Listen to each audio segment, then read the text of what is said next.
Al-Fadhil Ustaz Bishiril Fatihah.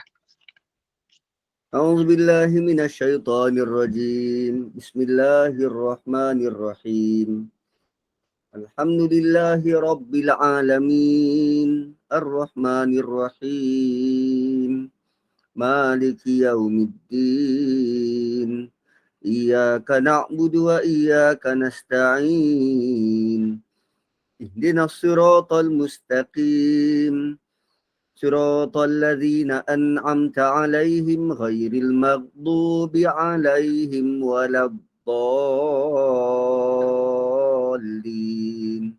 آمين. Amin ya rabbal alamin. Mudah-mudahan para malaikat sama kita, memayungi kita berada di taman ilmu pada pagi atau pada kuliah duha pada pagi ini.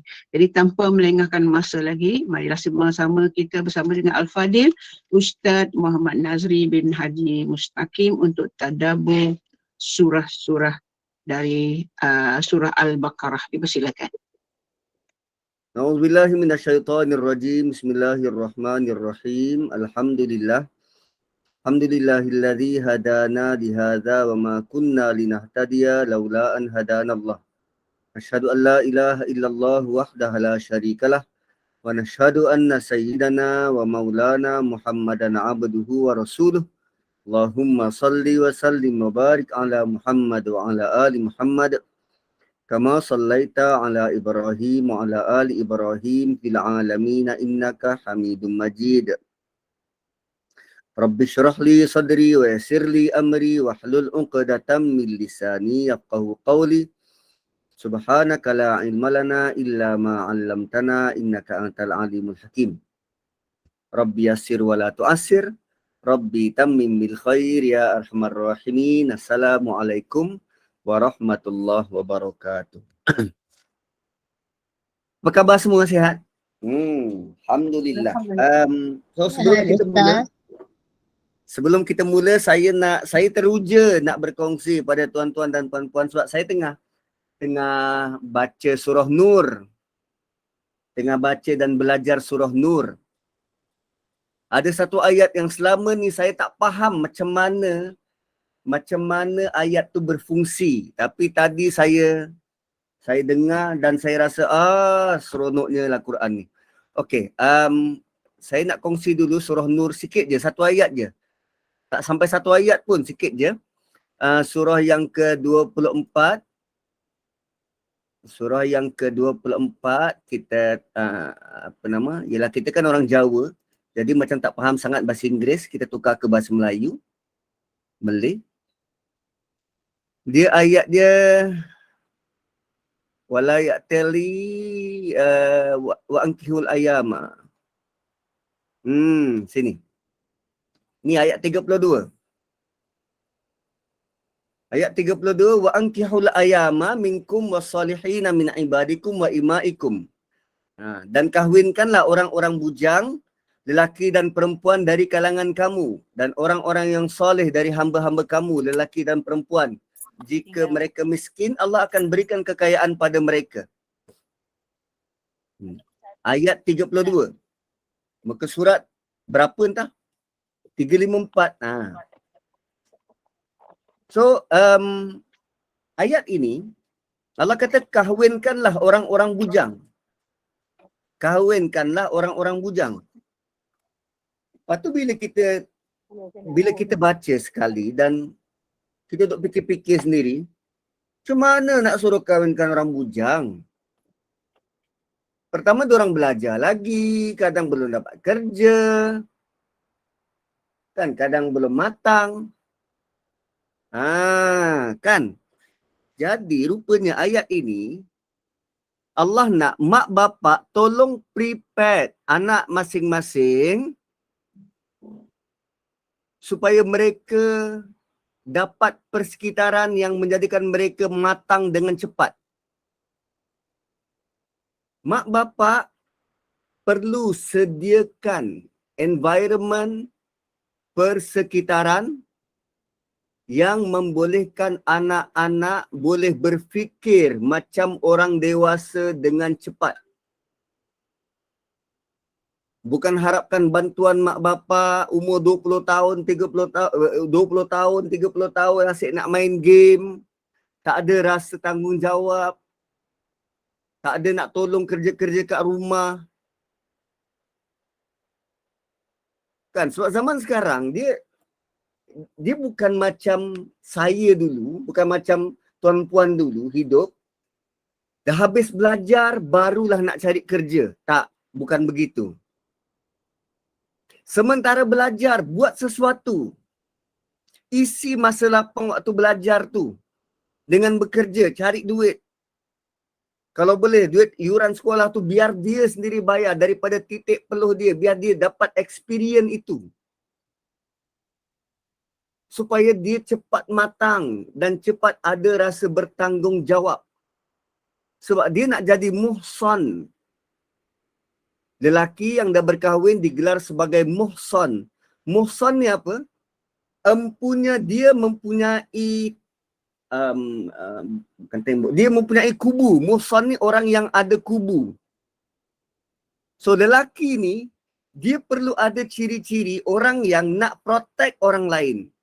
Dia sebagai kubu, dia akan ambil anak orang lain jadi isteri dia. Isteri tu diletakkan dalam kubu supaya dia boleh jaga. Ini maksud ayat tu.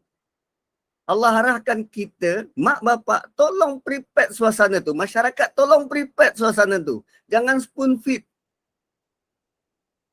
Sebab tu kita telah lama ada budaya, universiti dia buat internship program. Hantar anak-anak yang sedang belajar ni pergi cedok pengalaman 6 bulan. Tu internship program. Dan hapuskanlah apa nama idea nak cari kerja mesti ada degree. No, tak. Dia kena ada pengalaman tu, pengalaman untuk hidup. Jangan manjakan. Jangan manjakan, biar dia buat, biar dia susah. Tapi lah mak bapak kan dia macam, dulu aku susah nak dapat, sekarang ni dah ada anak, aku tak nak anak aku lalui kesusahan tu. Tuan-puan, kita lalui kesusahan tu, maka kita dibentuk dan kita jadi seperti mana kita sekarang. Kalau mereka tak lalui kesusahan tu, dia tak akan jadi macam mana kita boleh berdikari ni. Patutnya kena create begitu. Jika tidak, kita sangat sukar nak harapkan anak lelaki kita yang kita tahu perangai dia macam mana, tak dilatih, manjanya bukan main, bila kahwin dengan orang lain, dia tak tahu nak buat apa. Sebab semuanya selama ni disuap oleh mak bapak. Itu maksud wa ankihul ayama. Kahwinkanlah orang bujang. Maksudnya sediakan anak lelaki itu ready untuk berkahwin. Bukan kita kahwinkan je, tak. Ayat tu bukan bermaksud ada anak lelaki kahwinkan. Tak. Sediakan dia supaya dia ready made untuk dikahwinkan. Supaya dia bila orang tengok dia, itulah lelaki Melayu terakhir. Macam tu. Gitu. So tentang umur daripada kecil, ready untuk dikahwinkan. Daripada kecil. Bakal imam. Yang perempuan pun sama. Ini bakal ibu yang boleh lahirkan generasi yang cemerlang. Macam tu. Dahsyatlah surah Nur. Dahsyat. Okey, kita masuklah surah Baqarah. Lama-lama kat situ kan nanti kita belajar surah Nur je. Okey, so ayat 80 kita dah lalui tentang anak-anak orang Yahudi dan anak-anak pembesar, anak-anak rahib dia yang rasa, bapak kami kan imam masjid negara, apa ada hal. So kalau masuk neraka pun sekejap je. Na'udzubillah. Kalau masuk neraka pun sekejap je. Gitu. So, kita nak masuk ayat 81. 81, Allah mulakan dengan bala. Bala ni ada dua maksud. Bala ni ada dua maksud. Maksud pertama bermaksud ya. Maksud kedua bermaksud tidak. Kan pelik. Ya, bahasa Arab memang macam tu. Satu perkataan ada dua maksud yang bertentangan. Boleh jadi satu perkataan ada dua maksud yang bertentangan. Bala boleh bermaksud ya, bala boleh bermaksud tidak. Okey. Ayat sebelum Allah tanya, adakah kamu buat perjanjian? Kan? Adakah kamu ada buat sebarang perjanjian sehingga Allah tidak akan memungkiri janji dia?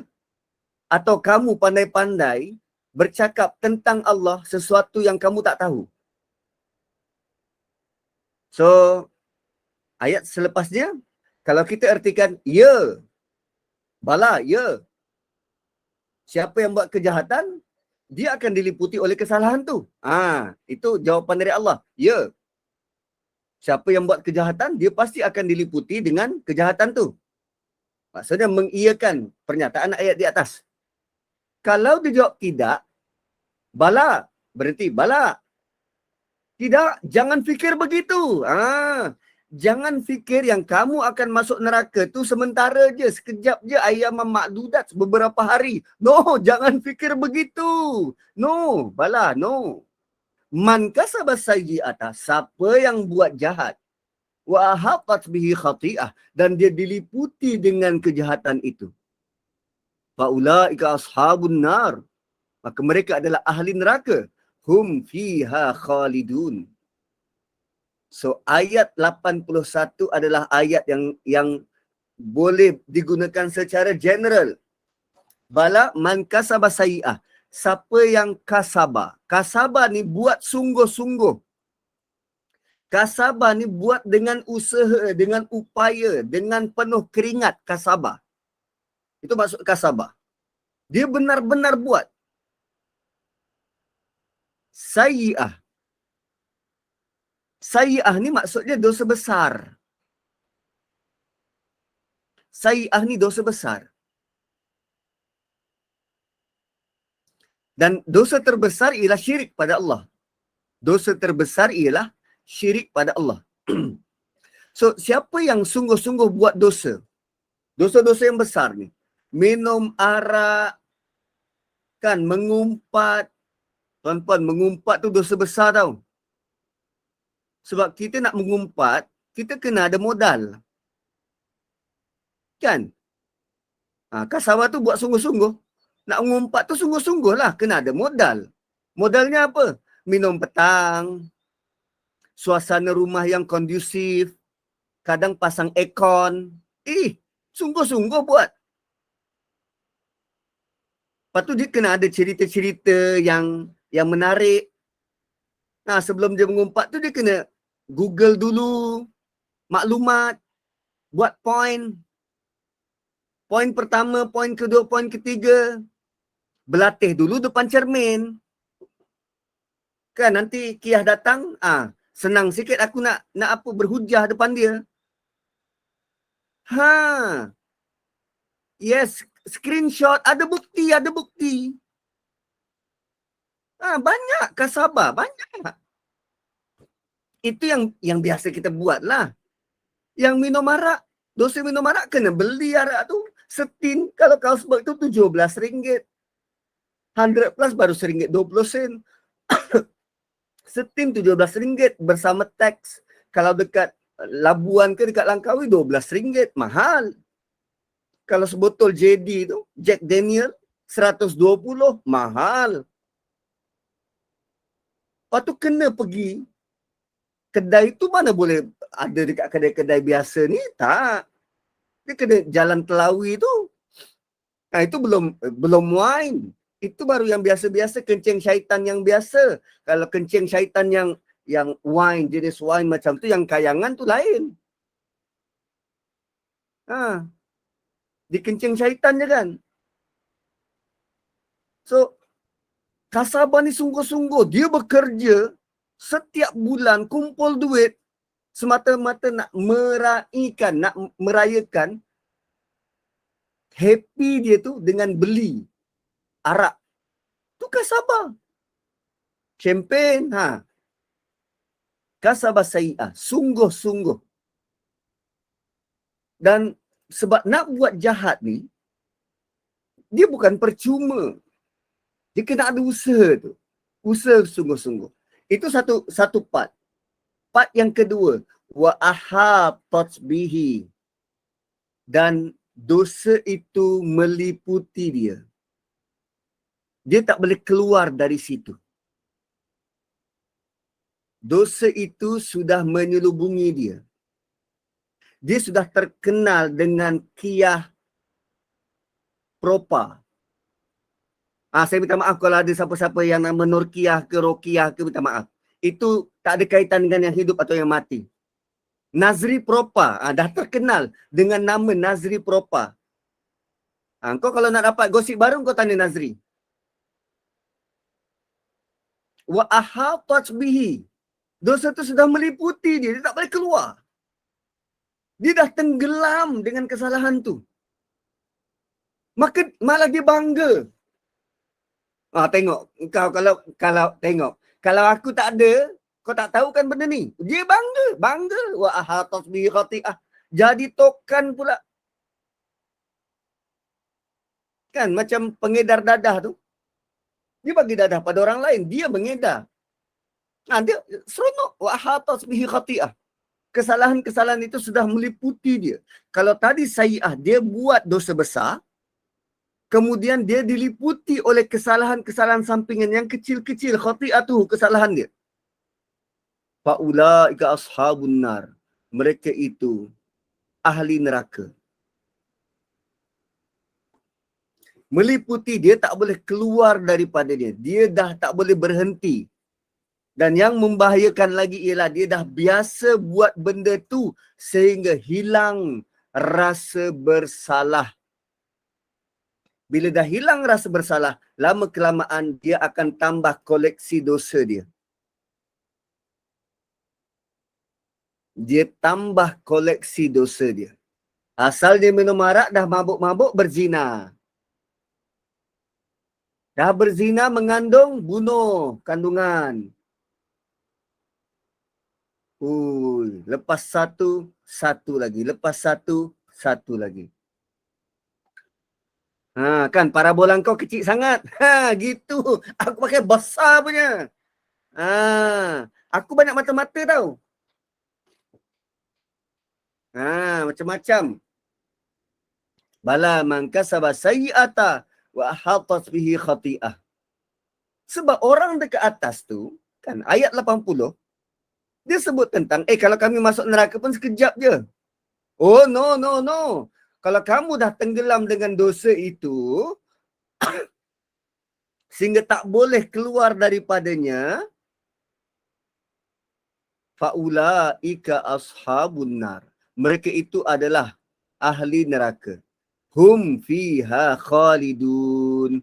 Kekal di dalamnya. Langsung tak boleh keluar sampai bila-bila. Dan Allah nak bagi tahu, tak kira kau siapa, anak siapa, keturunan siapa pun, tak kira apa hubunganmu di dunia, tak kira. Kalau kamu kekal dalam dosa itu, tak bertaubat, tak keluar daripadanya, tenggelam dalamnya, kamu akan kekal di dalamnya. Tapi Allah tidak sebut, dan ayat ini dia tidak spesifik, hanya pada dosa besar. Kerana kalau kita melazimi dosa kecil, kekal dalam dosa kecil, dia juga akan menjadi dosa besar. So dosa, kesalahan kecil atau besar, jangan sampai kita kekal di dalam kesalahan tu. Jangan anggap isap rokok, paus-paus macam tu, dia tak ada impak kepada dosa dan pahala. Anda kekal dalam keadaan membazir, merosakkan diri, dan anda harap, tak apa, nanti dah tu nanti aku berhentilah. No. Faulaika ashabun nar hum fiha khalidun. Itu yang kita khawatir. Kita dah rasa biasa dan tak ada rasa bersalah terhadap apa yang kita buat. Malah lebih teruk kita anggap benda tu aku dah biasa dah. Harap-harap Allah redha. Suka-suka. Jangan biasakan buat dosa-dosa kecil. So, nanti takut Allah bisa tegal berdosa. Gitu.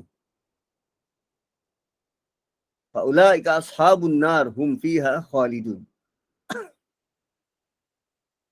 So next, walladzina amanu wa amilus salihat. Sebagai gantinya, orang-orang yang beriman dan melakukan amal saleh. Orang-orang yang beriman dan melakukan amal saleh. So tuan-puan, kalau siapa yang pernah melalui tadabbur suratul Asr oleh Ustaz Syahmi, dia mengajar kita tentang sudut pandang frasa walladzina amanu wa amilus salihat. Walladzina amanu wa amilus salihat ini kita boleh pandang begini. Iman bukan hanya maksud percaya. Amanu. Iman bukan hanya maksud percaya, tapi amanu juga kita boleh lihat dalam bentuk kesedaran. Sedar. Orang di atas, ayat 81, kenapa dia kekal dalam tu? Sebab dia tak sedar. Dia tak sedar apa yang dia buat tu salah. Atau dia sedar tapi dia leka dan hanyut. Dia leka dan hanyut. Sementara orang-orang beriman yang percaya pada janji Allah, tahu ada larangan dan ada arahan, dia sedar. Dia sedar. Bila dia ada kesedaran, faham dia dan dia sedar, Cik Rokiah dah minta maaf, undur diri dulu. Minta maaf lah, nama dia disebut Rokiah tadi, Kiah Propa, saya minta maaf banyak-banyak. So berundurlah dengan elok-elok. Takut terlanggar bucu meja kat belakang tu, hati-hati berundur. Okay. So walladzina amanu wa amilus salihat, siapa-siapa yang beriman dalam keadaan sedar. Sedar ada salah mungkin dia buat kan, ada kesilapan dia buat, ada dosa yang dia buat, lantas dia bertindak atas kesedaran dan keimanan dia. Wa amilu, bertindak. Dan apa yang dia buat, apa tindakan dia? As-salihat. Perbuatan-perbuatan baik yang diiktiraf oleh Allah dan Rasul. Ada perbuatan baik yang kita rasa baik, tapi di sisi Allah tak. Gitu. Ada hal beli parabola ke? Oops. Kan, minta maaf saya gurau-gurau je. So as-salihat ialah perkara baik yang tertentu yang diiktiraf oleh syariat. Yang diiktiraf oleh Allah dan Rasul. Sebab tak semua benda baik yang kita rasa baik di sisi Allah benda tu baik. Tak. Contoh, sembahyang kan baik. Subuh 2 rakaat, Zuhur 4, Asar 4, Maghrib 3, Isyak 4. Kerana pagi tadi kita bangun awal dan kita rasa bersemangat dan bertenaga. Aku nak buat amal lebih sikit hari ni. Subuh kita buat 4 rakaat. 1 salam. Benda baik tak sembahyang? Baik. Tapi yang tak baiknya sebab tak ikut SOP dari Allah. Gitu. Sebab tu as-salihat tu ada alif lam. So, bila datang ayat-ayat macam ni, kita tengok ayat sebelum. Apa ayat sebelum tegur? Jangan tenggelam dengan dosa, jangan rasa masuk neraka tu sekejap je. Kita kena sedar benda tu. So kena bertindak segera. Macam Ejen Ali tu kan. Bertindak segera. Apa yang kita perlu bertindak? Kena kenal pasti amalan-amalan yang Allah dan Rasulnya iktiraf. Dan buat benda tu, hanya buat kita sedar dan kita buat. Ulaika ashabun nar. Mereka itu semua sahabat syurga. Hum fiha khalidun. Kekal di dalamnya. Luar biasa. Luar biasa. Kekal di dalamnya. So, kita nak kekal tu. Kita nak kekal. Dan cuba tengok tuan-tuan dan puan-puan. Kan tadi, dekat awal tadi tu, apa nama? Kita sedang melalui sikap-sikap orang-orang Yahudi. Ada berapa? Ada 5 kan? Ada 5. Diorang punya ulama-ulama dia macam mana? Kemudian rakyat marhain dia macam mana? Kemudian ulama dia yang suka mempersenda. Kemudian anak-anak dia macam mana? Allah datangkan banyak ayat-ayat tentang Yahudi, ada 5, 6, 7 topik. Lepas tu kat hujung Allah tutup dengan sementara orang beriman, dia sedar tentang apa yang dekat atas dan dia bertindak untuk elakkan daripada buat benda tu, ikut perintah Allah, mereka ni ahli syurga. Rupanya untuk orang beriman ini simple. Sebab mereka faham dan mudah dibentuk. Orang beriman ni hatinya sudah lembut dan mudah dibentuk. Tak perlu ulas panjang-panjang. Beriman, amal soleh, mereka ahli syurga. Simple. Sebut tentang simple tak simple. Sebut tentang simple tak simple. Sebelum kita masuk penjelasan seterusnya, ini rubuk yang baru. Saya masih tak boleh move on dengan surah Nur. Surah tu memang luar biasa. Ada satu contoh tentang simple tak simple dalam surah Nur. Sikit je. Teaser. Supaya nanti tuan-puan bila baca sendiri, teruja lah. Okey. Ayat 30 dan 31. 30 untuk lelaki, 31 untuk perempuan. Sekali imbas tengok macam tu, mana panjang, mana pendek. Sekali imbas tengok macam tu, mana panjang, mana pendek. Perempuan panjang kan? Lelaki pendek je. Pertama sebab lelaki ni dia lurus. Dia direct je. Suruh beli bawang je lah dia beli. So arahannya pendek-pendek. Kan? Bagi arahan macam ni, okey, ikut. Ngikut je. Tapi cuba tengok perempuan. Panjangnya. Why? Kerana dirimu sangat berharga. Kerana dirimu sangat berharga. Dia bukan kerana perempuan banyak tanya, tak. Kerana kebanyakan wanita, dia tak rasa yang dia tu bahaya dan membahayakan. Dia tak rasa diri dia dalam bahaya dan dia membahayakan orang lain. Dia tak rasa macam tu. Sebab tu Allah perincikan perkara-perkara yang dia boleh berada dalam bahaya atau dia menjadi punca membahayakan orang lain.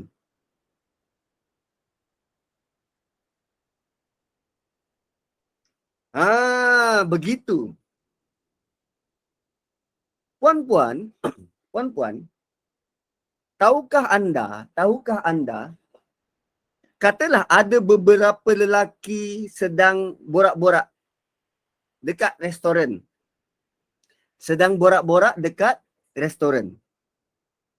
Okay, restoran tu kosong, ada beberapa meja je lelaki. 2-3 meja lelaki, yang sini 4 orang, sana 6 orang, sana 7 orang. Lelaki sedang borak-borak. Tiba-tiba ada satu muslimah lalu. Okay? Satu orang perempuan lalu. Keempat-empat meja ni serentak senyap. Tengok.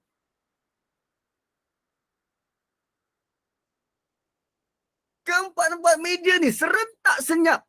Seolah-olah lelaki, dia memang ijma' di kalangan semua lelaki. Begitulah perangai dia. Apa yang berlaku? Perempuan tu dia lalu je. Dia lalu. Dia tak ada niat apa. Dia lalu. Dia innocent. Sebab tu Allah punya sayang pada perempuan. Allah ingatkan, hei perempuan, engkau ni bahaya. Engkau membahayakan diri dan engkau bawa bahaya pada orang lain. Engkau bahaya. Sebab tu JP arahan tu panjang. Kerana dirimu terlalu berharga. Dan Allah bagi detail. Yang paling saya suka dalam arahan Allah kepada perempuan ni, ini ni. Wal yadribna bi khumurihinna. Wal yadribna bi khumurihinna. Itu yang paling saya suka. Kenapa? Kenapa suka? Apa maksud wal yadribna bi khumurihinna? Yadribna ni pukul. Pukul. Lash. Dan yadribna juga boleh bermaksud dikenakan. Jom kita tengok maksud dia kat bawah. Hendaklah mereka menutup belahan leher baju dengan tudung kepala. Wal yadribna bi khumurihinna maksudnya hendaklah kamu melabuhkan ataupun menutup ataupun mengenakan khumur, tudung kepala. Mengenakan tudung kepala. Apa yang menarik? Wal yadribna ni dalam bentuk fi'il mudhari'.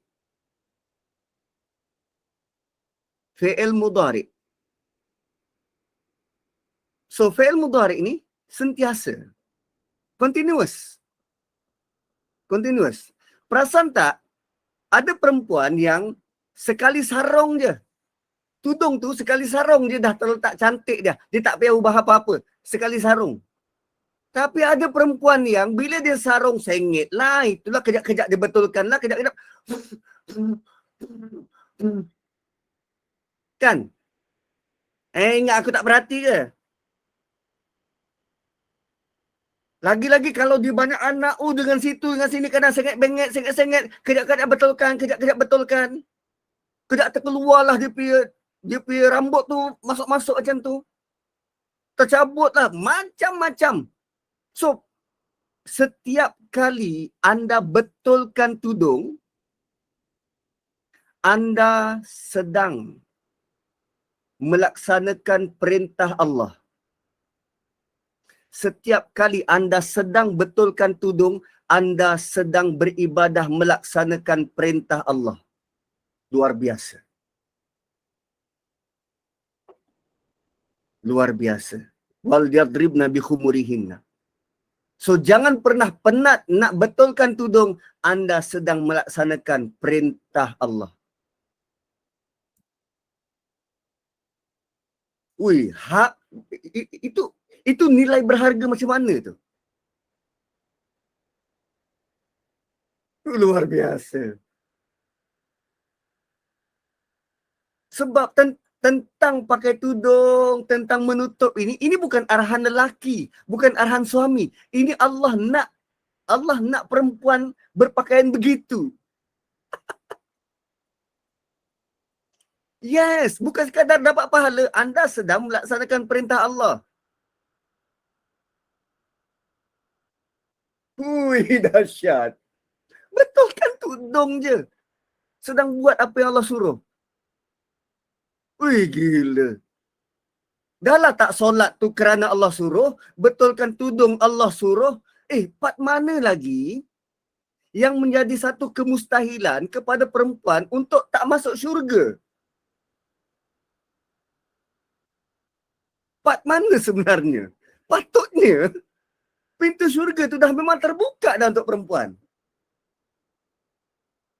Lelaki, dia kena tunjuk keberanian dia. Kena berperang jalan Allah. Kena cari nafkah. Macam-macam lelaki kena buat. Perempuan, betulkan tudung.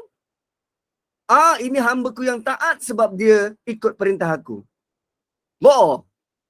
Saya kalau betulkan songkok macam ni, tak ada apa-apa. Harus. Tak ada.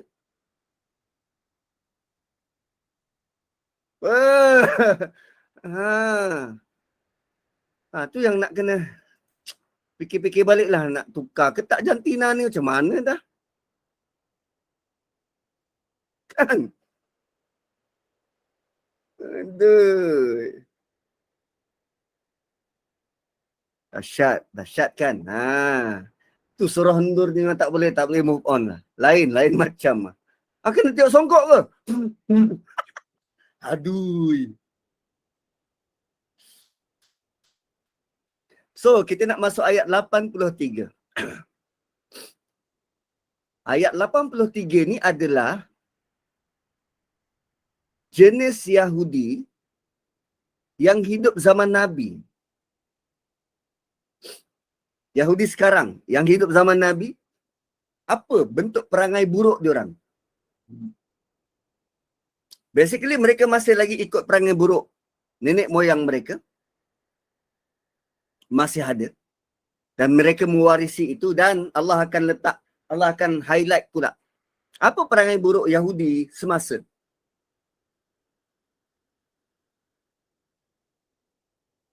So, Allah bagi tahu para sahabat, pada Nabi terutamanya, tentang perangai buruk golongan Yahudi itu. Dan jangan mereka ada anggapan yang Yahudi zaman mereka sudah elok dan tidak berperangai seperti datuk nenek mereka. Sebab sahabat ni orang yang lurus, orang beriman kan. Orang lurus. Jadi, Allah tak nak mereka ni terpedaya. Mudah ditipu. Mudah ditipu. Sebab tu, Allah bongkar perangai-perangai mereka ni. Jangan lagi pandang Yahudi itu sebagai golongan yang mulia hanya kerana mereka pernah dapat kitab. Jangan jadikan golongan Yahudi itu sebagai tempat rujukan hanya kerana mereka ni banyak mengkaji tentang kitab-kitab, banyak menulis. Allah bongkar ini semua supaya hilang tanggapan mulia para sahabat terhadap puak Yahudi. Sebab bila memandang orang lain hebat dan mulia, ni penyakit manusia ni. Bila kita sudah menanggap orang tu hebat dan mulia, mata kita akan ditutup oleh asap. Kita jadi kabur terhadap kesilapan dan kesalahan dia. Mata kita dikelabui. Kita hanya anggap, dia mulia kot, dia tak apalah kot buat macam tu. No, bukan. Tak.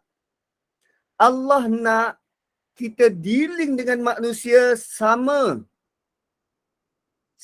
Dia juga manusia. Dia ada kelemahan, dia ada kesilapan. Jangan mengagungkan orang lebih daripada kita mengagungkan Allah Subhanahu Wa Taala. Gitu. Adil dan saksama. So ayat ni ingatkan para sahabat begitu untuk terima ajaran Nabi dengan sepenuhnya. Kerana dia sangat penting, itu sangat penting dan itulah punca diterima syahadah. Dan kita kena rasa cukup dengan ajaran Nabi. Kita baca Quran dan baca hadis, kita perlu rasa cukup dengan keduanya. Tak perlu kepada maklumat-maklumat lain. Tak perlu campur dengan ajaran lain. Jangan pakai yang luar dari wahyu sebagai sumber kepada amal dan ibadah. Gitu. So latar belakang ayat ni, para sahabat ada yang pernah belajar dengan Yahudi sebelum Nabi datang ke Madinah. Kan, waktu Nabi kat Mekah, diorang satu taman, satu kawasan, ada yang pernah belajar dengan Yahudi. So bila Nabi datang, Nabi sudah bersama mereka, ada dalam kalangan sahabat-sahabat ni yang dia tak dapat terima apa yang Nabi sampaikan tu sepenuhnya, sebab dia dah ada ilmu lain. Dia masih lagi terkesan dengan apa belajar dengan Yahudi tu. So bila datang ilmu baru, dia buat perbandingan pula. Kalau yang ini cakap macam ni, yang ini cakap macam ni. Oh, untuk yang Islam ni aku KIV dulu. Berlaku zaman tu. So setelah dia dengar apa yang disampaikan oleh Nabi, mereka boleh minta clarify pada orang Yahudi. Dia pergi rujuk pada orang Yahudi. So Allah bongkar perangai Yahudi dalam ayat ini. Tak patut Yahudi itu dijadikan rujukan kerana mereka sendiri tolak apa yang mereka ajar tu.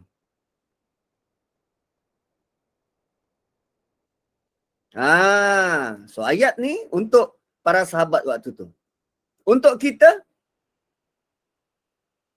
jangan pernah kita sangka Bani Israel sahaja yang ada buat kesalahan. So kalau kita juga ada perangai macam ni, kita pun ada masalah yang sama macam mereka. So jom kita periksa. Mana tahu takut-takut kita ada sifat yang macam tu. So Allah mulakan ayat 83. Wa idh akhadna mithaqa bani Israila wa idh akhadna mithaqa bani Israila la ta'buduna illa Allah wa bil walidaini ihsanan wa dhil qurba wal yatama wal masakin wa qulu lin nasi husnan wa aqimus salata wa atuz zakah summa tawallaitum illa qalilan minkum wa antum mu'ridun. Dan ingat ketika kami mengambil perjanjian dengan Bani Israel. Mithaq, perjanjian. Suami akad nikah itu juga disebut mithaq. Suami akad nikah waktu menikahi kita pula, saya akad nikah menikahi isteri saya, itu perjanjian, itu mithaq. Allah guna perkataan yang sama untuk perjanjian dengan Bani Israel dan guna perkataan yang sama sewaktu kita akad nikah tu, mithaq. Guna perkataan sama sewaktu Allah ambil perjanjian dengan Rasul Ulul Azmi. So perkataan mithaq ni sangat berat. Perjanjian yang sangat kukuh. Sangat kukuh. Itulah pengaruh surah Nur ni kuat betul. Kuat. Tentang mithaq ni. Tentang perkahwinan. So, ketika kami mengikat perjanjian dengan Bani Israel. Apa perjanjian dia? La ta'buduna illallah. Jangan sembah selain Allah. Lafaz sembah ta'budun ibadah. Dia termasuk ibadah, adat dan doa. Dan ini adalah hubungan dengan Allah. Ibadah. Kan ta'budun. So dia bukan sekadar ibadah, tetapi dia juga meliputi prinsip kehambaan. So dia ada satu ibadah khusus. Satu lagi merasa hamba. Tu. La ta'buduna illallah, jangan memperhambakan diri kepada selain dari Allah.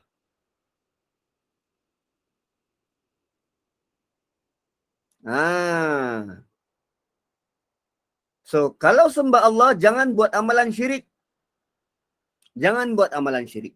Wabil walidaini ihsana. Dan untuk mak bapak buat yang paling baik. Untuk mak bapak buat yang paling baik. Hubungan makhluk tadi dengan Allah. Selepas hubungan dengan Allah, paling penting adalah dengan mak bapak. Mak dulu disebut mak dulu. Wabil walidain. Waladani yang melahirkan. Waladani yang melahirkan. So, wabil walidain didahulukan sebutan ibu sebelum bapa. So, selepas Allah, ibu dulu. Baru bapa.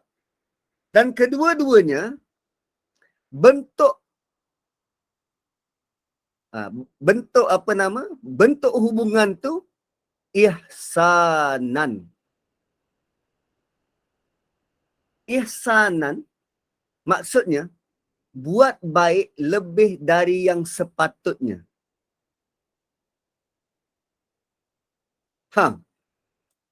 Buat baik lebih dari yang sepatutnya.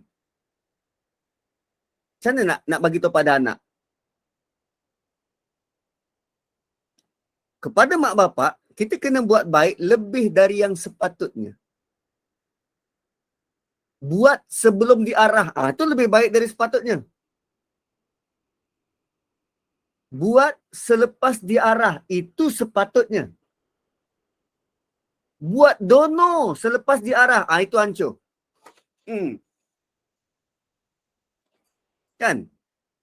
Kita buat sebelum diarah itu lebih baik dari yang sepatutnya. Kita buat setelah diarah. Itu yang baik. Itu yang sepatutnya. Tapi kalau kita buat dono setelah diarah, itu hancur. Itu derhaka. So, untuk level mak bapak, ihsanan. Buat baik lebih dari yang sepatutnya.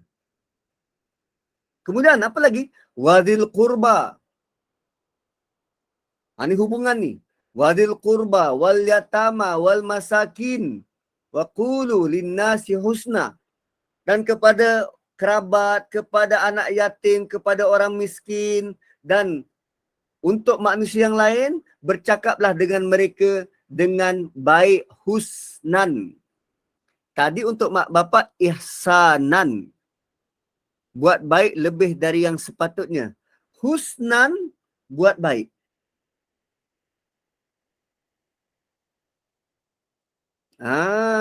Buat baik.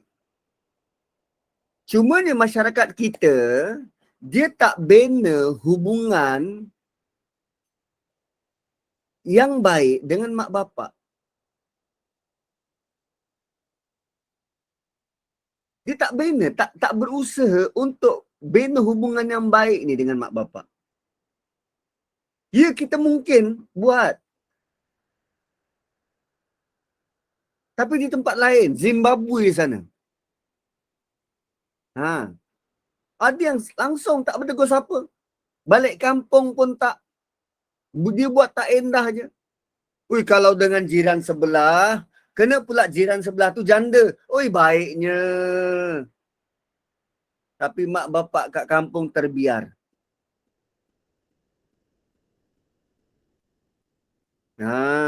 Gitu.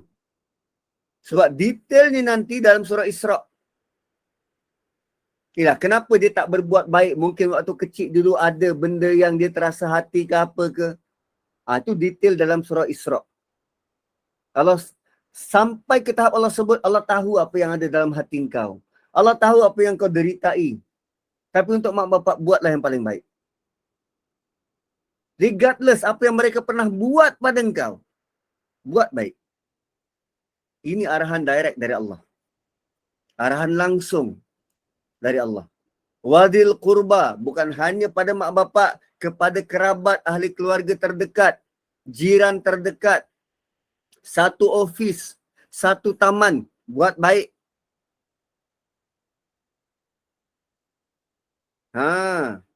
Kan sebab kadang-kadang bila dia tak ada pengetahuan dan sebelum tu dia tak ada iman dan amal soleh tu, ada ahli keluarga yang pecah belah sampai tak bertegur bertahun-tahun. Dengan orang lain boleh. Boleh sahabat baik. Tapi dengan adik-beradik sendiri, asalnya salah faham je. Benda kecil je. So Allah ajar kita untuk buat baik dengan orang yang dekat. So kalau keluarga kita harmoni, maka Allah akan kembangkan keharmonian tu pada orang lain. Sebab benda ni, apa nama? Disiplin sosial ni, dia hanya masyhur dalam negara Islam je. Negara non-Muslim, disiplin sosial ni dah semakin caca merba dah. Lagi-lagi barat. Saya tengok hubungan dia dengan mak bapak dia. Dengan adik-beradik dia. Nafsi-nafsi masing-masing lah. Kau hidup kau lah. Aku tak nak tahu.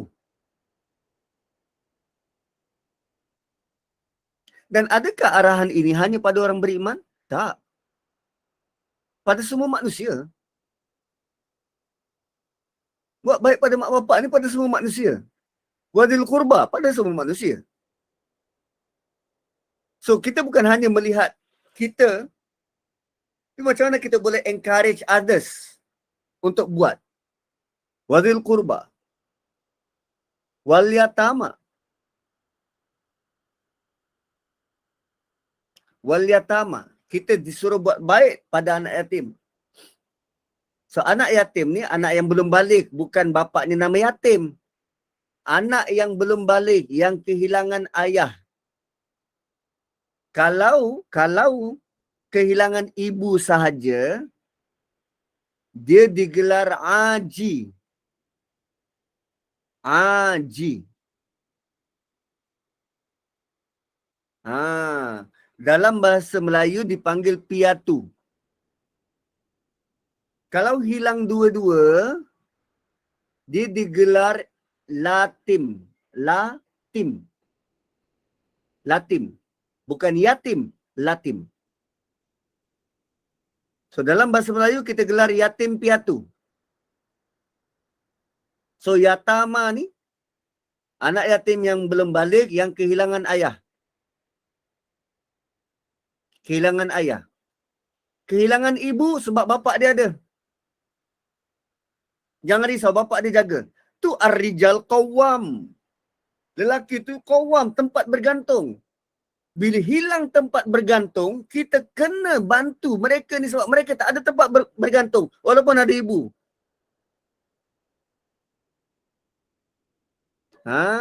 Gitu. Punya detail Quran bagi. Yatama ni yang kehilangan ayah. Yang kehilangan ayah. Kemudian wal masakin. Wal masakin. Oh sebelum tu, kita kenal ke anak yatim dalam kalangan kita? Saya yakin dan percaya kalau bonda memang selalu buat kerja-kerja, amal, pergi melawat rumah anak yatim ni. So kenal pasti siapa anak yatim dekat keliling kita, bantu. Bantu. Kemudian wal masakin. Ini bentuk janji tahu yang Allah ambil kepada Bani Israel. Zaman tu. Dan ayat ni juga untuk kita. Kita kena terus bertindak. Wal masakin dan orang-orang miskin. Kan berapa ramai orang miskin kita jumpa hari-hari? Soalan seterusnya. Adakah kita tolong mereka? Soalan yang lebih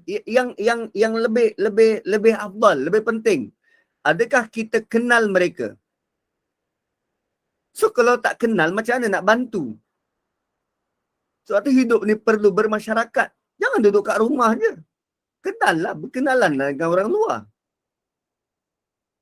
So masakin ni, dia ada dia ada dia gabungan dua perkataan. Satu masaka, satu lagi sakana. Masaka ni terhenti, sakana juga terhenti. Masaka, sakana. Kedua-dua bermaksud terhenti. So, kalimah miskin ni, dia punya idea ialah orang tu dia stuck. Dia terhenti, dia stuck, dia tak tahu nak gerak macam mana. Kalau dia ada pendapatan, tapi pendapatan dia tu ngam-ngam, dia tak boleh nak gerak. Dia stuck. So kalau kita bantu dia sikit, okey dia boleh gerak. Miskin ni bukan yang duduk minta sedekah tu, itu bukan miskin. Itu fakir.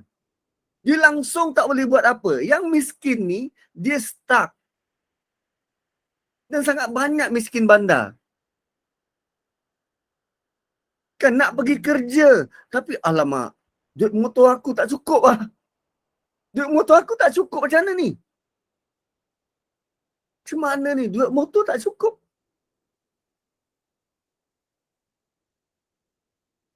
Ada lagi 5 hari. Seminggu lagi. Minggu depan gaji. Macam mana? Macam mana? Lazimilah ke masjid. Ke surau, berkenal-kenalan lah. Borak sesama lelaki ni. Lelaki, ketua keluarga. Kau boraklah sesama korang. Dekat masjid.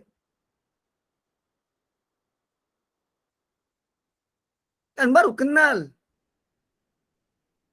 So lelaki, kalau cakap dengan lelaki, dia direct je. Bro, aku sorry, aku malu nak cakap ni, tapi ada tak RM10 ke RM20 aku nak pergi kerja. Duit motor, minyak motor. Anak yatim, pelajar tahfiz tak ada dalam asnaf. Yang ada dalam asnaf anak yatim. Yang lebih afdal anak yatim. Pelajar tahfiz tu dia pelajar, ada mak bapak. Ini anak yatim. Yang tak ada mak bapak, yang tak ada bapak. Gitu. Prioritinya.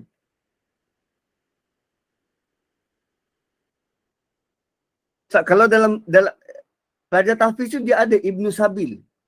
Dia ada kategori Ibnu Sabil. Tapi dalam ayat ni langsung tak ada kategori itu. Dalam ayat ni tak ada kategori itu.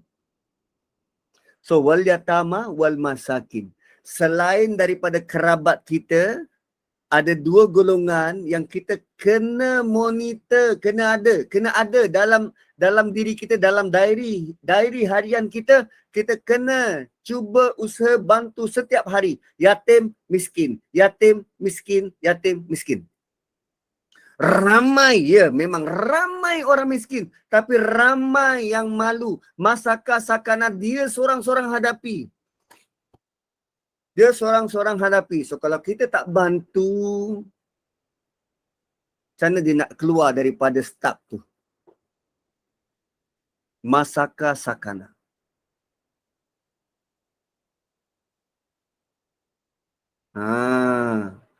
Sekolah tahfiz tu nanti dulu. Ni anak yatim ni. Anak yatim. Dan bantu, kan tadi wabil walidaini ihsana, buat lebih daripada sepatutnya kepada mak bapak. So untuk mak bapak ni, apa benda baik yang kita boleh buat pada mereka? Apa benda baik yang kita boleh buat pada mereka?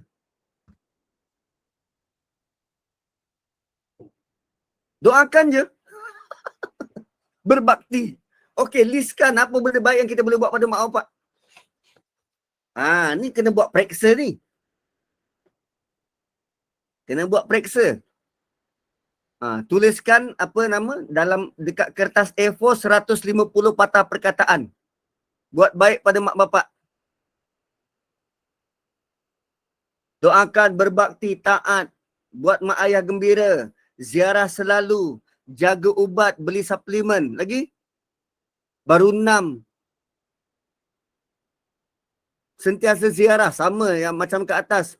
Beli duit belanja, beli barang dapur, sedekah, jaga perasaan jangan sakiti, jadi pendengar, ukir senyuman. Lagi-lagi, bawa jalan-jalan, hadiahkan. Dosa sengit tu suka menolong. Sudah, apa benda pula ni? Salah tulis tu, suka menolong. Okey, suka menolong. Dia lupa padam yang awal tu, dosa sengit. Upah cleaner cuci rumah, panjangkan silaturahim. Sekarang cuba bayangkan, semua itu kita buat untuk kurba, kita buat untuk yatama, kita buat untuk masakin. Semua yang kita buat untuk mak bapak, kita buat juga untuk al-qurba, kita buat untuk yatama, kita buat untuk masakin. Sebab lazimnya, bila kita kata bantu anak yatim, bantu orang miskin, yang terpakai, yang kita punya anggapan ialah bagi duit. Bagi bantuan tu bagi duit. Sedangkan mereka juga perlu kawan, perlu senyuman, perlu nak jalan-jalan, perlu kasih sayang. Macam-macam. Sebab tu at least kalau kita ada beberapa rumah anak yatim yang kita lazim pergi. Kan macam siapa yang pakcik tu yang suka masak tu? Oh, seronok betul. Kan dia bantu.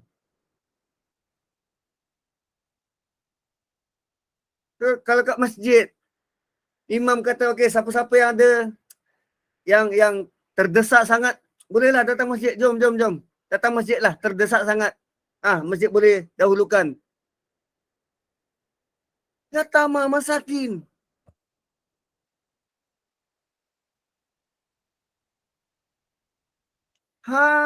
Gitu. Wabil walidaini ihsana wa dzil qurba wal yatama wal masakin.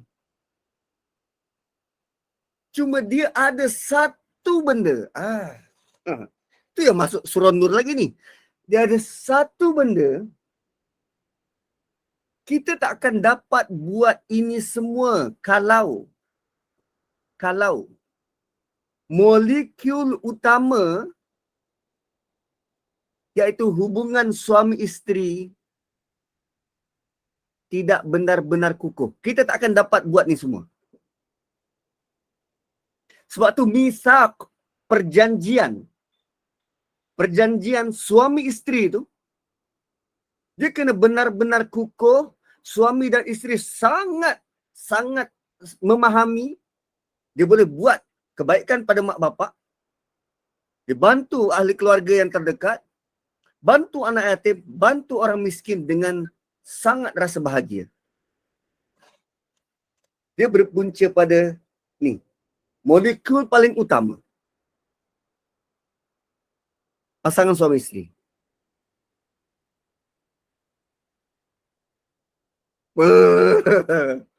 Lain.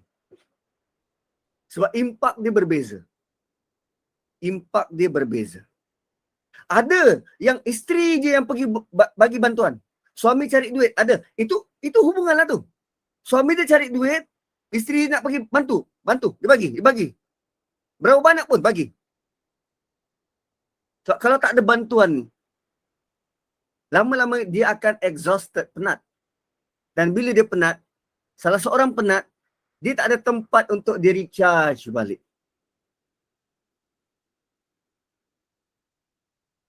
Wow.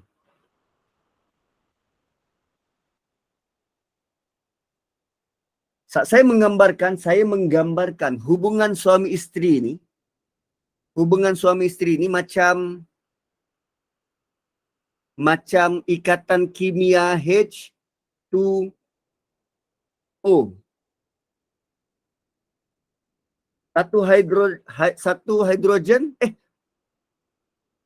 Satu hidrogen, dua oksigen. H2O.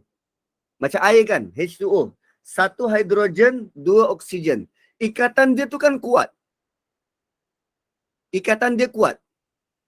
So, punya banyak ikatan-ikatan H2O ni dia membentuk air.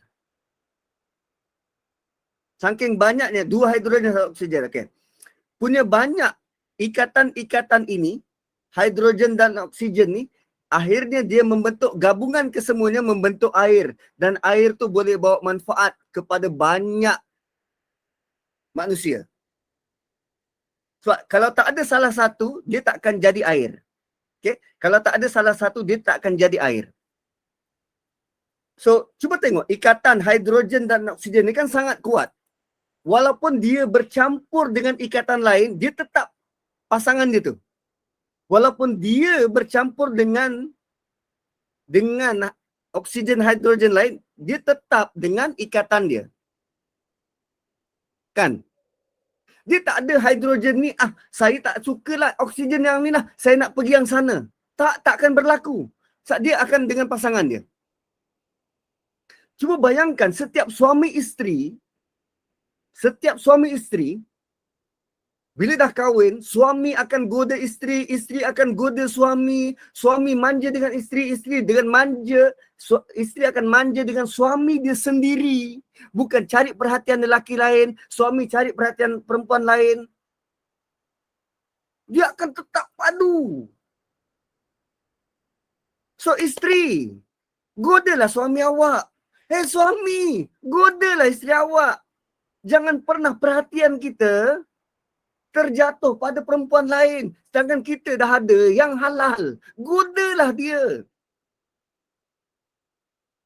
Itu yang bila sepatu dia buat ayat pick up line. Buat pick up line dengan isteri sendiri. Bukan ditontonkan ke halayak sehingga orang-orang bujang rasa pick up line ni, inilah mungkin perempuan boleh suka ke aku. No, salah. Sebab anda belum kahwin. Yang dah kahwin ni ambillah pick up line tu, pikatlah hati isteri. Barulah ikatan tu padu. So, setiap keluarga ini akan membentuk, gabungan dia semua akan membentuk air yang boleh menyamankan alam ni. Kita akan boleh buat seorang-seorang. Dia kena dengan isteri, dengan pasangan tu. Hebat tak? Hebat. Allah dah bagi ni hebat dah. Aturan dia tu. Hebat. Memang semangat. Ni macam dah habis waktu dia ni. 9:30 dah. Kan korang kan suka aku macam tu, hilang arah dan tujuan. Kalau pasangan jarak jauh, pasangan jarak jauh, dah bila jarang-jarang bertemu tu, sekali bertemu, pakailah yang indah-indah untuk pasangan. Gitu. Kan buat sesuatu sehingga pasangan tu dia takkan tengok perempuan lain. Buat. Kan kalau perlu pergi cari baju-baju yang Victoria's Secret, ambil kau. Pakai. Dan lelaki dekat rumah janganlah berpagoda sangat. Alah kau zuhud sangatlah. Tapi kalau pergi kerja tu bergosok bagai. Kalau kat rumah bau ketiak masam, jangan. Tariklah perhatian dia. Pagoda pula, dia bukan pagoda. Dia senasib dengan bantal busuk. Dia punya sukalah bau baju dia tu, tak basuh-basuh. Janganlah macam tu. Tariklah perhatian pasangan masing-masing. Sebab usaha kita tu, Allah akan rapatkan hubungan tu dan dia takkan boleh pisah dengan mudah. Suatu tentang talak. Dia ada bentuk kemurkaan yang tak terperi. Talak. Mulut bau rokok, aduh. Janganlah macam tu. Wangi-wangi lah, wangi-wangi. Tak, pagoda tu bukan lagi tahap kuning. Dah boleh jadi macam sami tu, kuning dia tu. Tak basuh. Ui, jangan begitu. Satu nak buat ini semua, kita takkan boleh harungi seorang-seorang. Tapi kena ada pasukan. Dan pasukannya itu ialah pasangan suami isteri. Melengkapi. Dahsyat. So, bila nak bantu siapa? Kurba, wal yatama, wal masakin.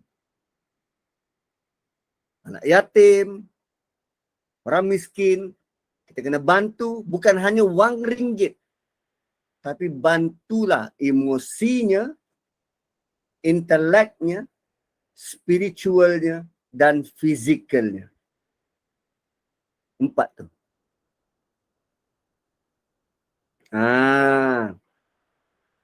Gitu. Yelah, kalau yang dah berusia tu, dia kena sesuai lah. Ya, kadang kita pun nak juga rasa macam orang muda kan. Kita pun nak juga rasa macam orang muda. So kita pun tunggulah suami dengan baju Victoria's Secret. Tunggu dekat depan pintu. So bila suami balik daripada surau tengok, loh kau apa salah kau? Tadi nama Kiyah kan? Nama lain pula lah. Nama PA. Engkau apa salah PA?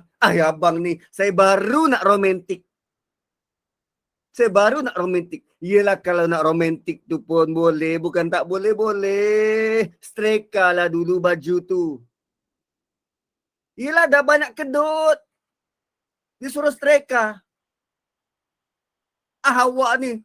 Dah lah tu nah kopi ni ambil lah. Merajuk. So tuan puan. Dia punya apa nama? Dia punya idea ialah Allah sangat melihat hubungan suami isteri ini sebagai sacred. Sebagai sacred. Benda yang utama, paling penting untuk menjaga hayat agama ni. Hubungan suami isteri. Sebab perkara-perkara di luar daripada hubungan suami isteri bila dibuat haram. Kerana hubungan tu halal dan berpahala.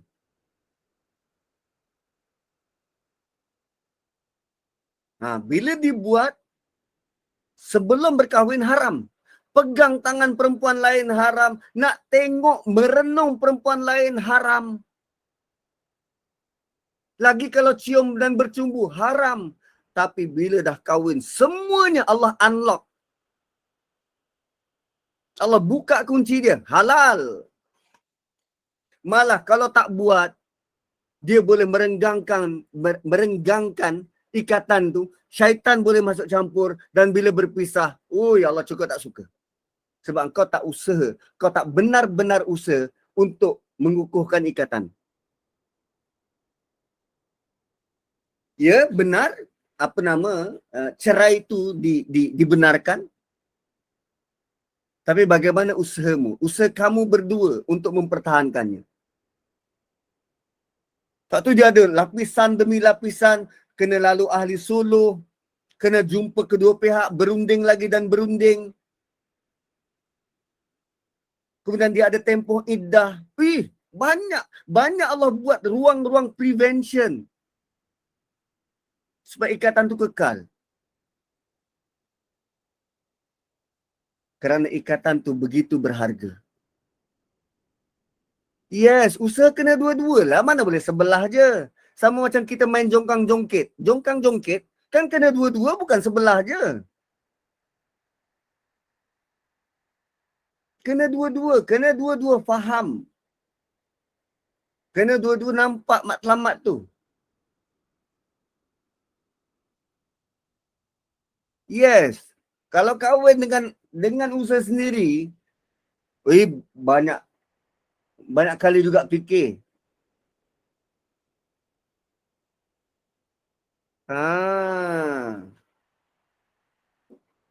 Gitu.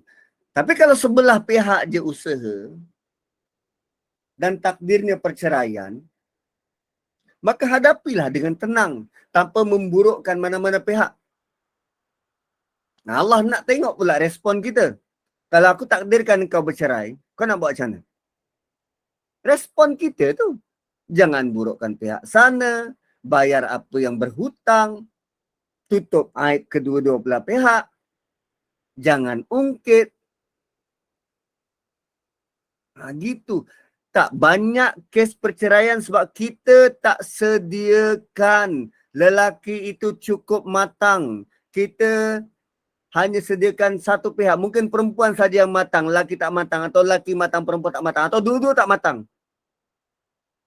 Kita tidak sediakan. Kan? Wangkihul ayama tadi. Kita tak sediakan mereka untuk jadi matang. Kita tak bina persekitaran tu. Dimanjakan sangat. Dia tak berusaha pun. Gitu kan.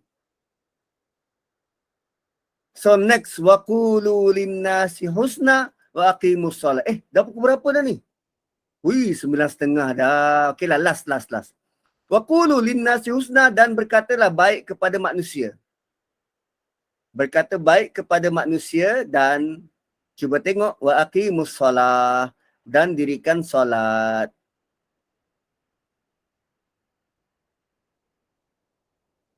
Allah suruh kita cakap baik, ucapan baik. Kepada siapa? Kepada manusia. Kan? Kepada manusia. Allah tak cakap baik kepada orang yang buat baik pada engkau. Tidak. Allah tak cakap baik kepada orang beriman je. Tidak. Allah suruh kita bercakap baik kepada semua manusia walaupun dia buat kita tak baik. Manusia general, linnas, semua manusia, bukan hanya golongan tadi. Semua manusia. Husna. Semua. Bercakap baik dengan semua manusia. Tak kira dia siapa. Kemudian wa aqimus solat, dan dirikan solat. Tuan-puan, dirikan solat tu nombor berapa tu? Kalau kita kira daripada la ta'buduna illallah pertama, wa bil walidaini ihsana kedua, wa dzil qurba ketiga, wal yatama keempat, wal masakin kelima, wa qulu linnas keenam, wa aqimus solat, dirikan solat nombor 7. Aqimus solat nombor 7. Tapi yang kita nilai pada orang, tak sembayang. Teruk betul. Sedangkan dia sedang cakap buruk pada manusia. Cakap buruk tentang manusia. Which is nombor 6. Engkau langgar nombor 6 boleh. Tapi engkau tengok orang tak sembayang, itu nombor 7. Kenapa Allah dahulukan hubungan dengan manusia sebelum hubungan kita yang begitu sacred dengan Allah? Dirikan solat ni kan hubungan dengan Allah. Why? Sedangkan cakap dengan manusia ni, cakap baik. Apa sangatlah nilai? Rupanya tuan-puan, sebaik mana pun hubungan kita dengan Allah, solat malam kita ke, solat fardu kita ke, kan semua itu akan menghasilkan pahala. Zikir kita akan hasilkan pahala dan kebajikan. Okay? Tapi tak kala kita cakap buruk pada manusia lain, ketika kita cakap buruk kepada manusia yang lain, maka bersedialah untuk anda membayar kosnya menggunakan pahala anda. Bersedialah untuk anda membayar kosnya menggunakan pahala solat kita tu. Kita cakap buruk pada dia, nanti ke akhirat kita akan bayar kos itu guna pahala kita. Kita bagi pada dia. Habis pahala kita, kita kena ambil pula dosa dia. Sebab tu Allah dahulukan wa qulu linnasi husna berbanding ibadah individu. Wa aqimus salat.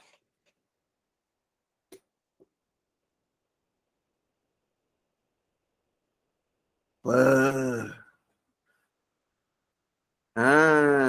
Ini kali lain. Cara Allah susun tu menjadikan kita renung panjang pula. Alamak. Aku kena benar-benar jaga lidah. Kena benar-benar jaga lidah. Dan jaga lidah ni suatu sangat sukar. Kalau saya memilih untuk tidak bertegur seseorang sebab nak jaga lidah, boleh, tapi jangan putuskan silaturahim. Bagi salam, tanya khabar cukup. Ungkapan kata-kata yang baik. Ucapkan kata-kata yang baik. Gitu je. Wa aqimus salat wa atuz zakah. Dan perjanjian ni kan ringan. Maksudnya, kita boleh buat. Boleh buat. Kan? Tapi apa yang dibuat oleh orang Yahudi? Summa tawallaitum. Kemudian kamu berpaling. Allah bagi arahan tu kepada Yahudi. Diorang janji nak jaga. Tapi selepas dibuat perjanjian, diorang berpaling. Tak nak buat. Tak nak buat. Diorang tukar. Illa qalilan minkum. Kecuali sedikit sangat dalam kalangan mereka yang sudi nak buat. Nak beramal dengan betul. Ada yang buat tapi tak ramai. Wa antum mu'ridun. Dan kamu semua jenis orang yang tak taat. Maksudnya, mereka masih kekal nak ikut perangai datuk nenek mereka yang tak nak guna kitab Taurat dalam kehidupan. Dan bila Quran turun, mereka tetap enggan. Kalau dulu atuk nenek mereka tak nak ikut Nabi Musa, maka sekarang zaman Nabi SAW juga mereka tak nak ikut. Macam mana nak berdepan dengan seseorang bila berbicara sentiasa menyakiti hati walaupun niatkannya bergurau. Kalau tak nak berdepan, membelakang. Kan? Kalau tak nak berdepan, kita membelakang. Beredar saja dari dia. Tak payah jumpa. Kalau dia cakap, jangan layan. Buat-buat tukar topik. Biarlah dia bergurau sorang-sorang, jangan gelak. Jangan layan. Kan bila dah lama dia akan, kenapa orang tu dah tak layan aku? Buat dono je. Sampailah dia tanya, kenapa awak dah tak macam dulu lah. Kan, awak dah tak macam dulu lah, Kia. Sidah. Nama Nur Sidah. Awak dah tak macam dulu lah, Sidah. Apa salahnya? Sebab apa yang awak cakap tu, walaupun dalam nada bergurau, saya sakit hati. Kena bagi tahu. Sebab apa yang awak cakap tu, walaupun dalam nada bergurau, niat awak bergurau, saya sakit hati. Dan cakap tu bukan cakap dekat halayak, guna mikrofon. Apa yang awak cakap tu, tak. Berdua je dengan dia. Apa yang awak cakap tu, saya sakit hati. So, saya tak nak hati saya sering luka dan berdarah. Betul, saya terasa, tapi saya sudah maafkan. Saya harap awak boleh faham. Takut dia pula rasa sakit hati. Tak, kita lebih takut kalau dia merana di neraka. Itu lebih kita takuti kalau setakat dia sakit hati dekat dunia ni, hati tu masih boleh baik. Tapi kalau dia merana di neraka, itu lebih kita takuti.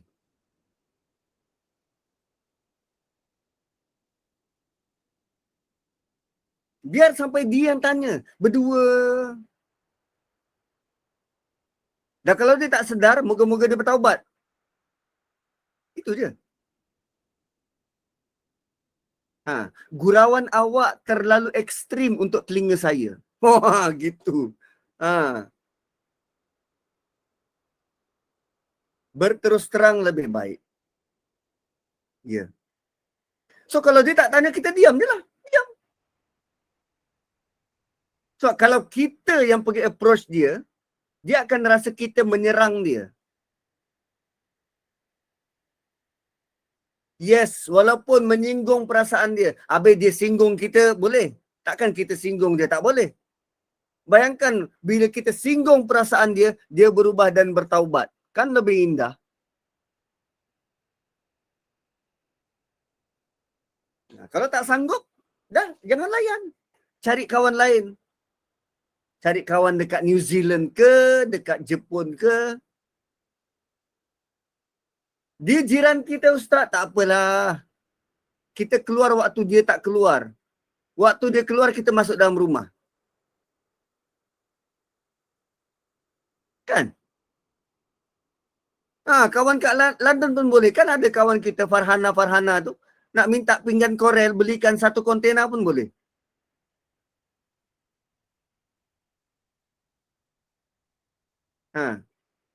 Tak pun, belajarlah perkataan-perkataan sarkastik. Ingat dia saja boleh gurau-gurau kasar macam tu. Kita pun pandai. Tapi atas risiko. Kita boleh je cakap yang tak elok. Boleh. Tapi risikonya apa? Wa ulaika ashabun nar hum fiha khalidun. Mohon nasihat Ustaz, macam mana terbaik hadapi orang hot temper? Hot temper ni masalah hati. Hot temper ni tentang hati. Dan dia tak tahu macam mana nak kawal kemarahan dia tu. Dia cuma tak tahu macam mana nak kawal, tu je. So, benda yang panas adalah hasil daripada sesuatu yang panas, kan? So, kalau kita tengok-tengok balik, siapa yang dicipta daripada lidah api? Kan? Siapa yang dicipta dari lidah api? Syaitan. So, bila syaitan dekat, terutamanya bagi orang yang hot temper ni, dia jadi makin panas. Syaitan tengah ngasut dia tu. Syaitan tengah menghasut dia. So, hasutan tu akan mengkelabui cara dia berfikir. So, orang hot temper ini, dia kita kena bidas balik dengan logik. Dengan logik. Kalau dia tengah marah waktu dia waktu dia duduk, suruh dia bangun. Dia marah waktu dia bangun, suruh dia duduk. Tukar je tempat. Kalau dia marah dalam rumah, minta dia keluar kejap kat rumah. Keluar rumah. Ubah kedudukan. Ubah tempat.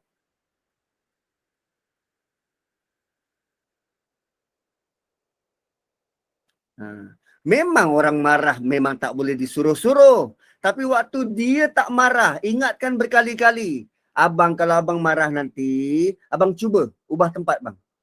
Tahu abang tengah marah. Saya takkan suruh abang waktu abang marah. Tapi kalau abang tengah marah, cara nak kontrol. Saya sayang abang. Cara nak kontrol, abang ubah tempat. Minum ke, ambil uduk ke, Nabi suruh ambil uduk. Betul, abang memang tengah marah, tengah bersemangat tu. Tapi jangan lupa, bang, kemarahan ini juga boleh menjadi punca syaitan duk cucuk. Syaitan kan dari api. Itu yang kita rasa panas.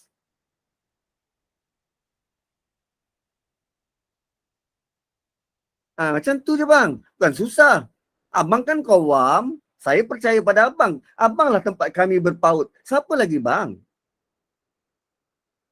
Kan, cuba, kan selalu tengok boboiboy kan? Cuba tengok macam mana Adudu bercakap. Bukan Adudu, yang apa? Yang juru jual dia tu. Bang, tak macam tu, bang. Bagogo.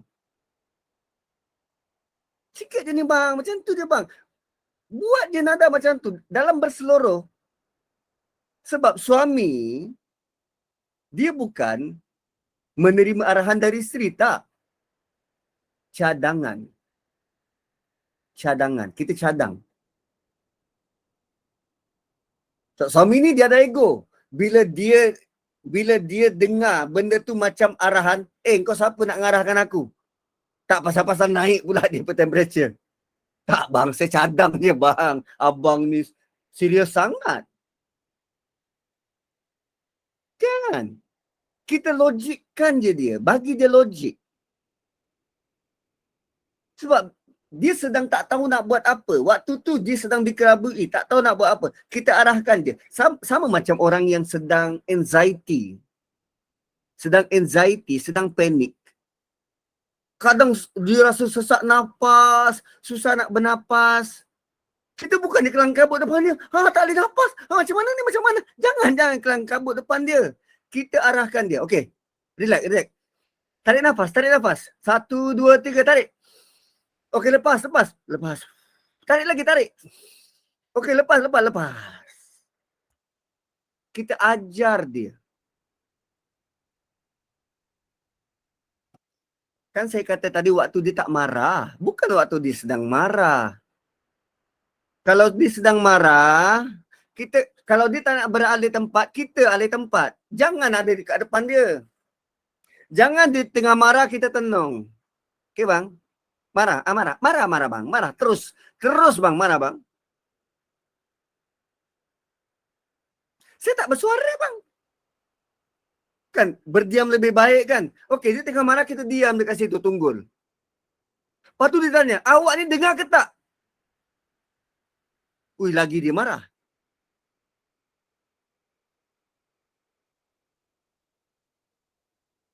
Tapi ada challenge. Saya tengok challenge dalam TikTok.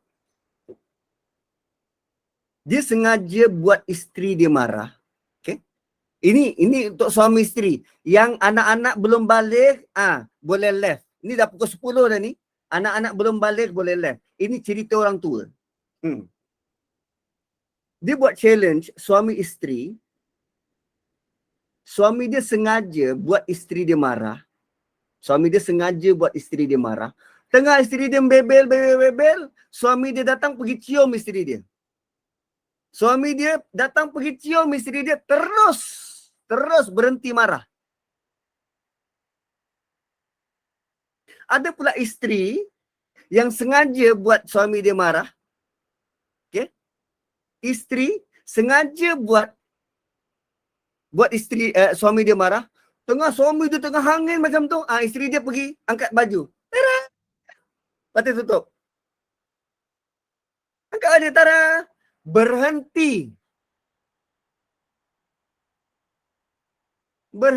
Ini orang putih buat ni. Orang putih buat eksperimen macam tu. Oh, mujarab. Mujarab. Kalau ustaz dah tua dah. Kalau dah tua, pastikan gosok dulu. Hilangkan kedut-kedut tu.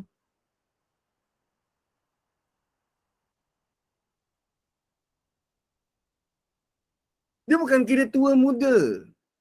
Yang penting hubungan cinta tu. So, marah ni dia akan menjauhkan hati. Kenapa? Bila kita marah, suara kita makin kuat. Kan? Kenapa bila kita marah, suara kita makin kuat? Sebab kita jauh hati. Hati kita ni rasa jauh. Sebab bila rasa jauh, tu yang kita nak kuatkan suara supaya dia dengar.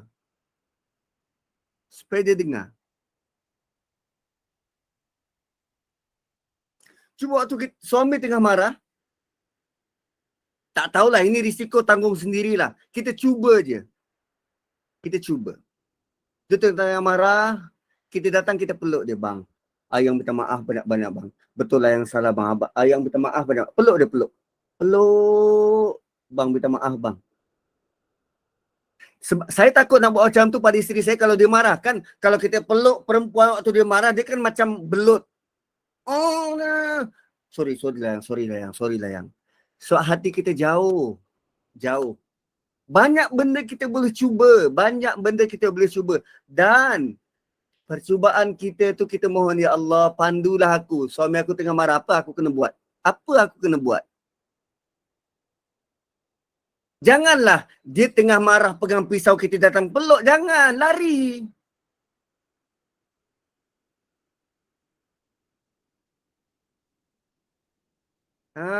Gitu. So kalau tahu kena pukul, janganlah main bodoh. Pergi je, jangan. Larilah. Lari.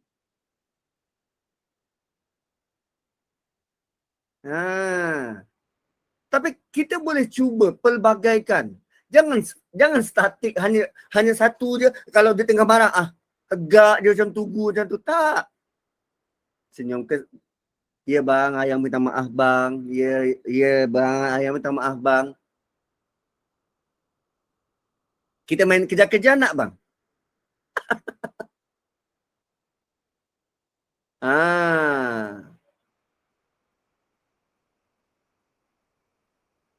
So dia hubungan suami isteri ni kan kita rapat dengan orang tu.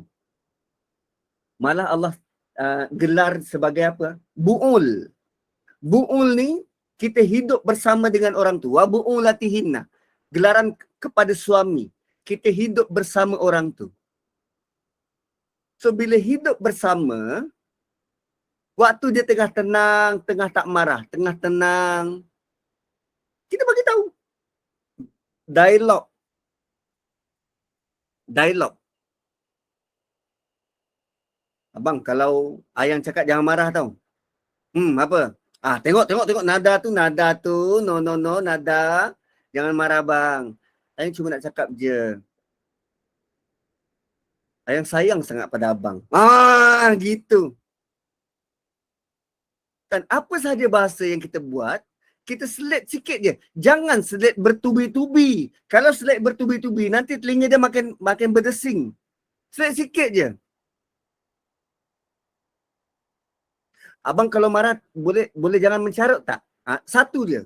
Satu hari, satu. Tak pun sebulan, satu.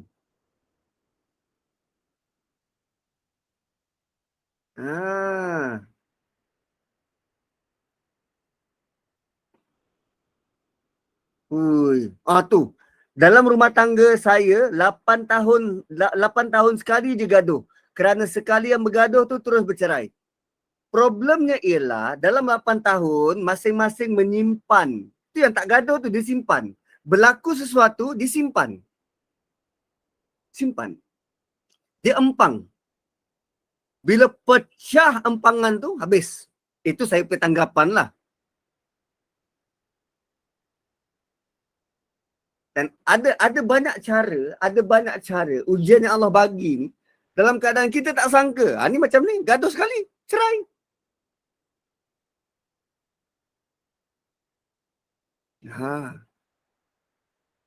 Cuma kita tak tahu apa latar belakang adik Irma ni. Macam mana dia boleh berlaku macam tu. Tapi apa pun, benda tu akan jadi satu pengalaman berharga. Kan pengalaman yang berharga yang kita bakal cerita nanti bila kita jumpa dengan Allah. Kan ya Allah, aku kahwin 8 tahun tak ada apa-apa. Sekali diuji terus cerai ya Allah. Sebab saya dengan dia berterus terang dengan jujur. Tak. Yang lepas jangan diungkit. Tolong. Tak, benda yang kita tahu risiko. Yang kita tahu kalau aku cakap pada dia ni bodoh, dia confirm mengamuk. Jangan buat. Walaupun bagi kita, saya nak jujur Ustaz dengan dia sebab kami nak sama-sama menerima. No, itu hayalan. Itu tu syaitan je bagi. Sebab syaitan memang sangat suka kalau hubungan itu putus. Tak payah cerita perkara-perkara yang kalau kita cerita, walaupun dia kata, ceritalah yang abang boleh terima, yang abang boleh terima ayang sekarang dan abang boleh terima ayang yang sebelum ni. Itu lelaki je. Kalau dalam surah Nur tu, Allah kata lelaki, kan tadi arahan dari kepada lelaki pendek je. Pendek je. Tapi di hujung tu Allah sebut wallahu ya'lamu bima kanu yasnaun. Allah sangat tahu apa yang kamu bina. Lelaki ni dia banyak dia plan. Plan dia apa? Dia cuma nak tahu dia. Tapi sebenarnya dia tak kuat pun untuk tahu. Gitu. Jangan terpedaya. Jangan terpedaya dengan lelaki sebab lelaki ni dia pandai nak membina, nak merancang-merancang, dia pandai.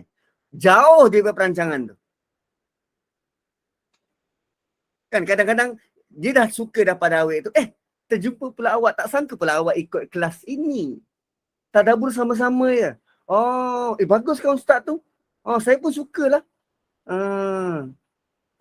Apa nama? Apa kata kalau boleh dapatkan nombor tak? Saya kadang takut termiss lah kelas. Mana tahu awak kalau dapat link boleh hantar pada saya tak? Itu plan dia lah tu. Panjanglah akal dia tu. Kalau dah bagi tahu dah rahsia lelaki. Hanya dalam ayat yang pendek. Ibu-ibu kena ingatkan anak perempuan. Lelaki ni dia panjang akal dia ni. Dia suka sona'a, yasna'u. Sona'a yasna'u ni kilang. Kilang membina. Tu otak dia tu panjang akal. Dia buat satu, dia plan satu. Lepas ni macam ni, lepas ni macam ni. Dah dapat, dia tinggal. Percayalah. Sebab yang bercakap ni lelaki.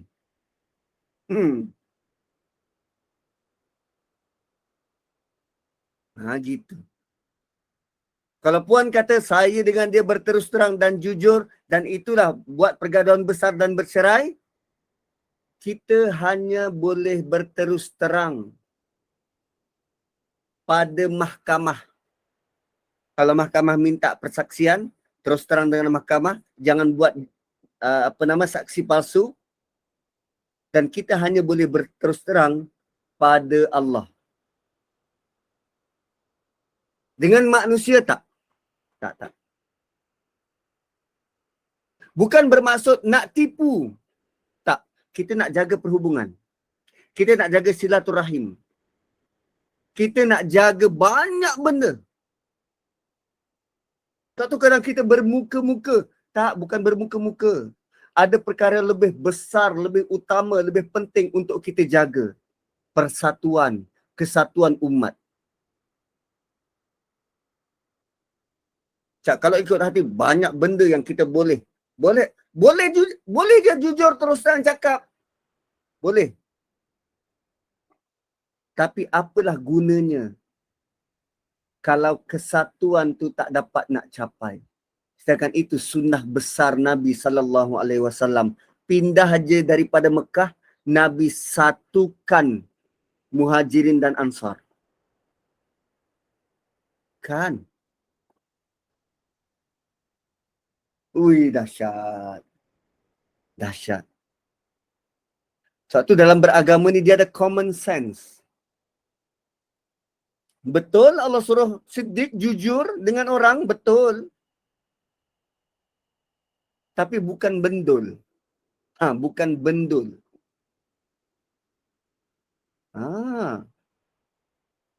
Dalam nasihat umum, ya, kita kena kata. Kena jujur, kena berterus terang. Well, kau kena ada common sense untuk berterus terang. Macam tu. Dah lah pukul 10 dah. Aku pun nak, nak tengok-tengok Netflix. Kan dah keluar siri yang MH370 tu. Itu nanti yang lain pula tu. MH370 tengah tengok. Rupanya tuan-puan, benda yang kita tak tahu,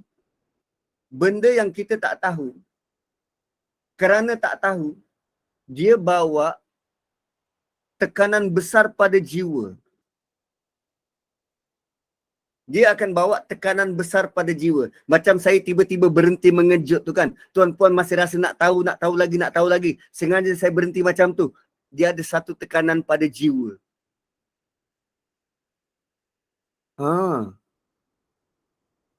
Tekanan pada jiwa macam mana?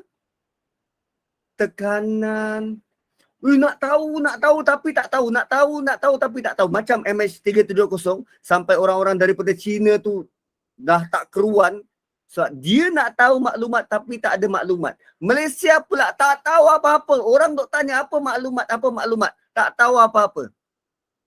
Saya duk bayangkan macam manalah rasa Nabi waktu isteri dia kena tuduh.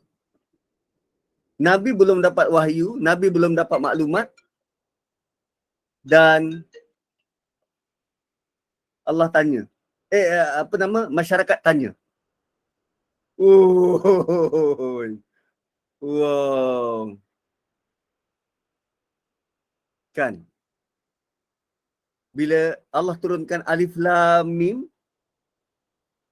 sahabat nak tahu, Nabi kata aku tak tahu.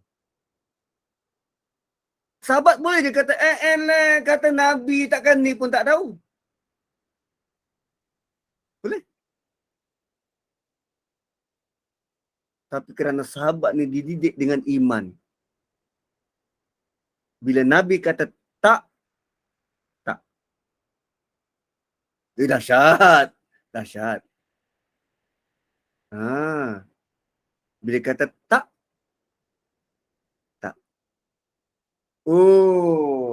MH370 ada dekat Netflix nanti. Tengok. Kita sedang menunggu-nunggu dan ini antara perkara yang kita nak tahu. Mana pergi kapal terbang tu? Kan? Kita sendiri pun nak tahu. Dan bayangkan. Ni sekarang ni Allah tunjuk. Bukan setakat Alif Lam Mim. Kita tak tahu. MH370 kapal terbang yang manusia cipta. 200 lebih penumpang dalam tu. Allah hilangkan. Tak kisahlah jin sorok ke apa ke. Allah hilangkan. Allah tak nak bagi tahu pada kita. Dan kita tak tahu. Kita boleh tak terima. Redha. Kita tak tahu apa-apa.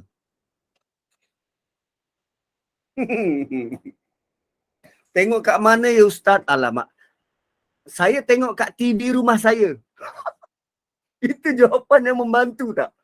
Tengok kat mana? Saya tengok kat TV rumah saya. Dekat Netflix puan, Netflix, dia boleh type MH370, dia baru keluar semalam kot. Semalam ke 2 hari lepas. Dia baru keluar. Tak ada Netflix, alamak. Saya tunjukkan Shopee boleh? Kena langgan bayar bulan-bulan.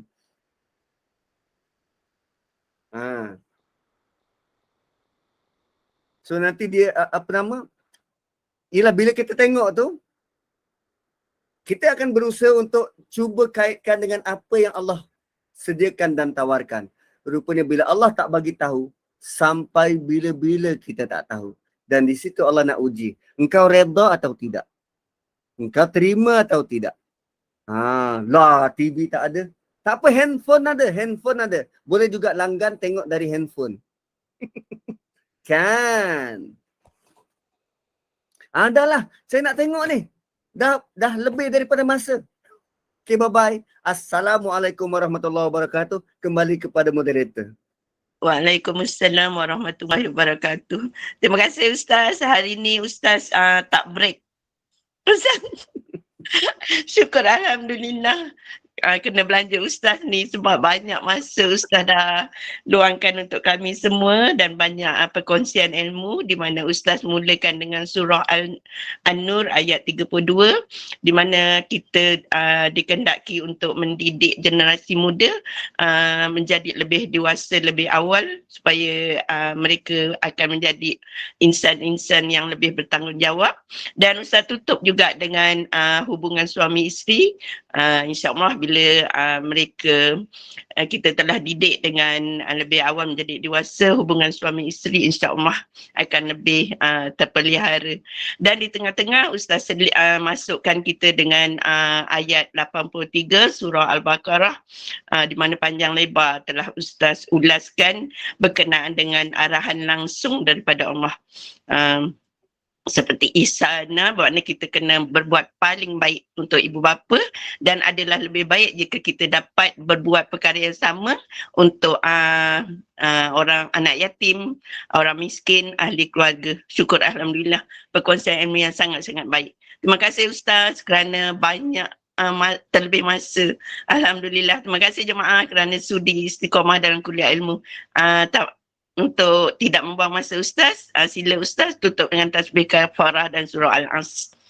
Subhanakallahumma bihamdik nashhadu an la ilaha illa anta wa nastaghfiruka wa natubu ilaik wal asri innal insana lafi khusr illa alladhina amanu wa amilus solihat wa tawasaw bil haqqi wa tawasaw bis sabr. Assalamualaikum warahmatullahi wabarakatuh. Terima kasih.